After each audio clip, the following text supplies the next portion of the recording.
Topic performance of boiler, example number 4। तो इस topic के ऊपर जितने भी मैंने वीडियोस अपलोड किए हैं उसकी प्लेलिस्ट इसी वीडियो के डिस्क्रिप्शन में दी है। तो पहले आपको वो प्रीवियस सारे एग्जाम्पल्स देख लेने हैं, क्योंकि कुछ बातें मैं रिपीट नहीं करूँगा हमेशा, तो उनको पहले देख लेना। 3 एग्जाम्पल मैंने इसके पहले अपलोड किए, ये चौथा एग्जाम्पल है। A boiler generates 7.5 kg of steam per kg of coal burned। तो कोल की जगह फ्यूल भी हो सकता था। अब ये वैल्यू है किसकी, कैसे पहचानेंगे? तो देखो, यूनिट क्या दिया है? केजी, केजी ऑफ स्टीम, वो तो ठीक है। केजी पर केजी ऑफ कोल, पर मतलब आपको पता है, इसी लाइन निकालते, पर केजी ऑफ कोल। अगर ये इस यूनिट में आपको वैल्यू दी है, ठीक है, तो इसको लेना एम कैपिटल ई। बट एक और इसका यूनिट होता है, केजी पर केजी ऑफ कोल या फ्यूल, किसका होता है? एम स्मॉल ई का। फिर इसको ये वाला एम ई क्यों नहीं लिया? क्योंकि ये वाला मतलब होता है इक्विवेलेंट इवेपोरेशन। उन्होंने कहीं पे भी मेंशन नहीं किया इक्विवेलेंट इवेपोरेशन, तो इसको नहीं लेंगे, इस एमई को लेंगे। केजी पर केजी ऑफ फ्यूल या कोल दिखा आपको, तो इस एमई को लेना है। इसको कब लेंगे? जब वो बोलेंगे इक्विवेलेंट इवेपोरेशन, तब। हाँ, इसका एक और नाम है एक्चुअल इवेपोरेशन। ये जो इसकी जगह एक्चुअल इवेपोरेशन भी लिख के दे सकते थे वो। अगर एक्चुअल इवेपोरेशन बोला तो वो एम कैपिटल ई है, ठीक है। और ये कब होगा? जब इक्विवेलेंट इवेपोरेशन वो बोलेंगे, तब तब लेना एम स्मॉल ई, ठीक है। और फिर दिया है प्रेशर को पी लेंगे, कैपिटल पी। फिर फीड वाटर टेम्परेचर, यानी पता ही है टी डब्ल्यू, या कभी कभी हॉट वेल टेम्परेचर भी बोल सकते हैं। फिर यहाँ पे देखो, इफिशियंसी ऑफ बॉयलर गिवन है, तो इफिशियंसी का साइन, और किसकी इफिशियंसी? बॉयलर की।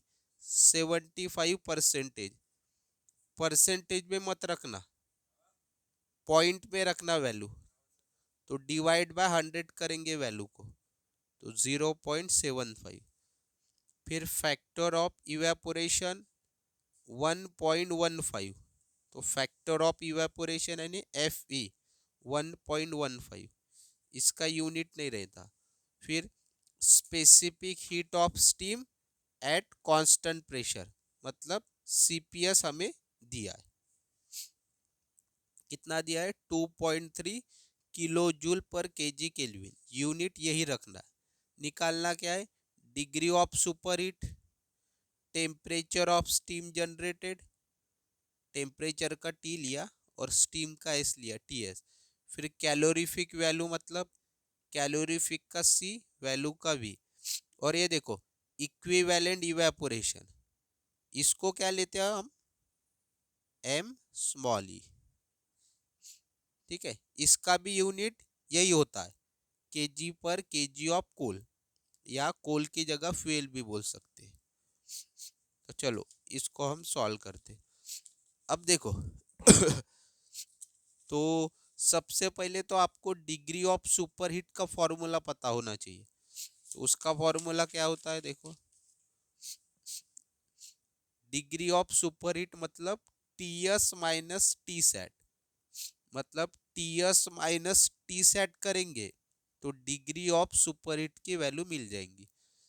बट हमारे पास टी एस भी नहीं है और टी सेट भी नहीं है, दोनों वैल्यू नहीं है। तो वैसे आपको टी एस निकालना ही है, तो ये निकालने के पहले आपको टीएस निकालना पड़ेगा और साथ साथ टी सैट भी निकालना पड़ेगा। तो टीएस कहाँ से निकलता है वो देखना पड़ेगा। तो टीएस निकलता है एंथैल्पी के फॉर्मूले के ऊपर से। अब एंथैल्पी के मैंने बोला था तीन फॉर्मूले या तीन कंडीशन होती है। एक तो एंथैल्पी ऑफ वेट स्टीम, या फिर एंथैल्पी ऑफ ड्राई स्टीम, या ड्राई एंड सैचुरेटेड ये भी बोल सकते हैं, और तीसरा enthalpy of super heated steam. तीन कंडीशन होती है। अब यहाँ पे हमने सुपर हीटेड स्टीम का ही फॉर्मूला क्यों यूज किया, क्योंकि उसी फॉर्मूले में ये टीएस आता है और उन्होंने क्वेश्चन में डिग्री ऑफ सुपर हीट बोला है, तो यही फॉर्मूला यूज करना। जब भी आपको टीएस निकालने को बोला तो ये फॉर्मूला यूज कर लेना डायरेक्ट एच का। ठीक है, तो ये फॉर्मूला यूज करेंगे तो यहां से टीएस निकालना है हमें। इस फॉर्मूले से हमेशा टीएस निकालेंगे, ऐसा समझो। तो फिर अगर टीएस नहीं दिया है तो इसी फॉर्मूले से निकालेंगे। तो बाकी की वैल्यूज हमें चाहिए, क्या चाहिए, H, H G, CPS, T sat. तो पहले तो ये चारों वैल्यूज निकालनी पड़ेंगी, तब जाके टीएस निकलेगा। तो चलो चारों वैल्यूज पहले निकालते। तो सबसे पहले कौन सी वैल्यू निकाल सकते हैं, कौन सी भी निकाल सकते हैं हम। अगर हमें निकालना है एच, तो इस फॉर्मूले से तो एच निकलेगा नहीं। ठीक है, क्योंकि एच निकालने का ये भी एक फॉर्मूला है ना। अगर वेट स्टीम रहता तो एच का क्या फॉर्मूला लिखते, H equal to H A plus X into H F G. अगर वेट स्टीम रहा, ड्राई स्टीम रहा या ड्राई एंड सैचुरेटेड, वही वही समझो एक ही, तो उसमें भी आप यही फॉर्मूला यूज कर सकते हो। ठीक है, सिर्फ ध्यान में रखना वेट स्टीम कब होता है, जब एक्स की value less than 1, wet steam.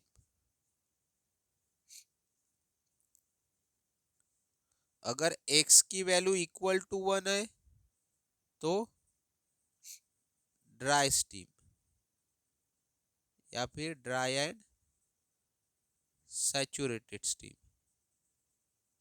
और जब एक्स की वैल्यू ग्रेटर देन 1 है तो सुपर हीटेड स्टीम।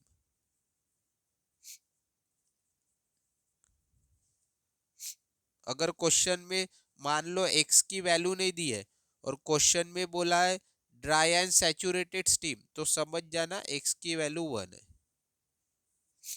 तो ये फॉर्मूला आप वेट स्टीम के लिए भी लगा सकते हो और ड्राई एंड सैचुरेटेड के भी लिए भी लगा सकते हो, या फिर उसको हम ड्राई स्टीम बोलेंगे। तो दोनों के वक्त ये फॉर्मूला लगा सकते हो।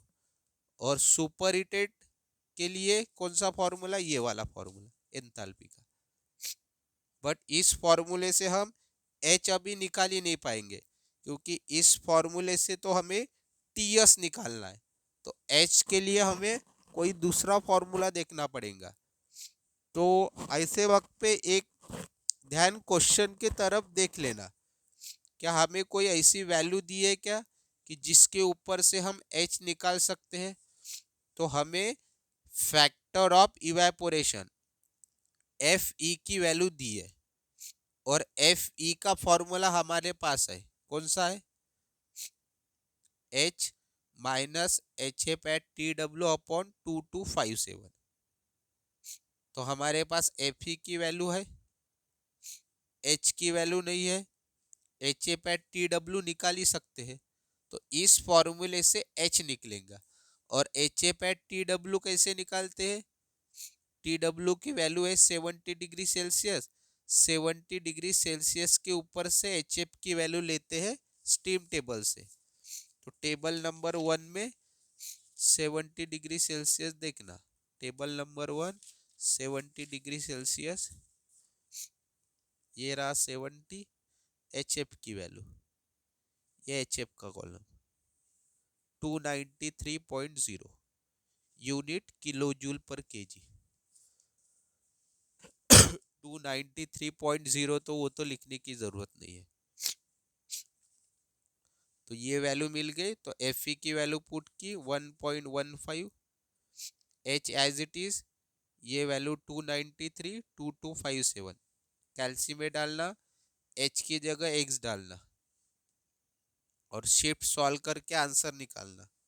ठीक है, अगर ये वाला कैल्सी है तो इस कैल्सी के हिसाब से बताया, और मैंने निकाल के भी दिया है, शायद एग्जाम्पल 3 में मैंने निकाल के दिया है शिफ्ट सॉल्व करके कैसे निकालते। तो इस प्रकार से आपको H की वैल्यू मिलेगी। तो अभी हमारे पास H है, अभी क्या क्या चाहिए? Hg चाहिए, CPS भी क्वेश्चन में है 2.3 kilo joule per KG kelvin, इसी यूनिट में रखना इसको। तो CPS तो है, टी सेट है क्या? टी सेट नहीं है, तो अभी हमें Hg निकालना पड़ेगा और टी सेट। तो ये दोनों वैल्यू कहाँ से निकालेंगे हम? प्रेशर के ऊपर से। प्रेशर क्या है क्वेश्चन में? 11 बार। तो प्रेशर वाले टेबल में हम देखेंगे, टेबल 2 ये, तो प्रेशर है 11। कौन कौन सी वैल्यू? टेम्परेचर और Hg। तो 11 बार कहाँ पे? ये है 11 बार। तो टेम्परेचर होता है, ये पहला ही कॉलम है टी सेट, तो कितना टेम्परेचर है? 184.1 डिग्री सेल्सियस, ये देखो यूनिट। फिर Hg, तो Hg का कॉलम ये रहा, Hg का कॉलम ये देखो, यहाँ से 11 बार 2781.7 unit kilo joule per KG.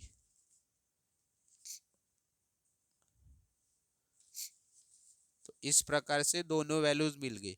अब सारी वैल्यूज इस फॉर्मूले में पुट करेंगे, H की वैल्यू, Hg की वैल्यू, CPS, टी सेट निकालना है एज इट इज, नहीं TS निकालना है as it is, T set, इसकी जगह कैल्सी में X डालना, शिफ्ट सॉल्व करके आंसर आएगा ये।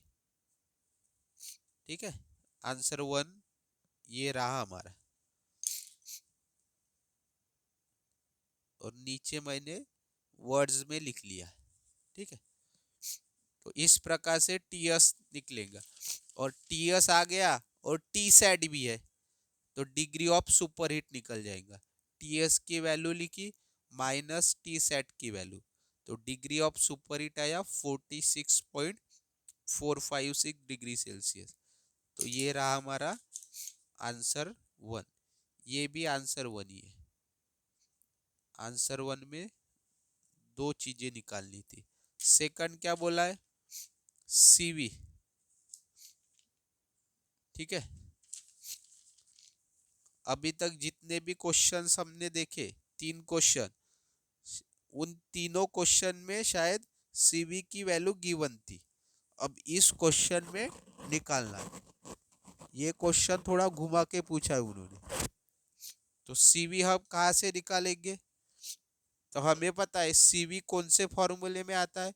CV आता है इफिशिएंसी ऑफ बॉयलर के फॉर्मूले में, और उन्होंने इफिशिएंसी ऑफ बॉयलर क्वेश्चन में दी है। इफिशिएंसी ऑफ बॉयलर की वैल्यू 75%, मतलब 0.75, और M कैपिटल E ये भी क्वेश्चन में दी है 7.5, ये भी वैल्यू है। H हमने यहाँ पे निकाली, और HF एट TW ये भी है। तो सारी वैल्यूज हमारे पास है, तो यहाँ से CV की वैल्यू निकल जाएंगी। सारी वैल्यूज रखना, CV की वैल्यू निकल जाएंगी। यूनिट क्या आएगा? Kilo joule per KG. और थर्ड क्या निकालना है? ME। ME मतलब equivalent evaporation from and at 100 degree Celsius. ये कभी कभी नहीं लिख के आएगा, मेन है इक्विवेलेंट इवेपोरेशन, तो इसका ये फॉर्मूला रहा। तो सारी वैल्यूज है हमारे पास, ये गिवन है, ये कैलकुलेट की है, ये भी कैलकुलेट की है, सारी वैल्यूज पुट करना, इसका भी आंसर निकल जाएगा। तो इस प्रकार से आपको ये क्वेश्चन सॉल्व करना था। अगर कुछ डाउट होंगे तो कमेंट के माध्यम से पूछ सकते हो। वीडियो पसंद आया हो तो लाइक और शेयर जरूर करना। चैनल को सब्सक्राइब नहीं किया होगा तो कर लेना।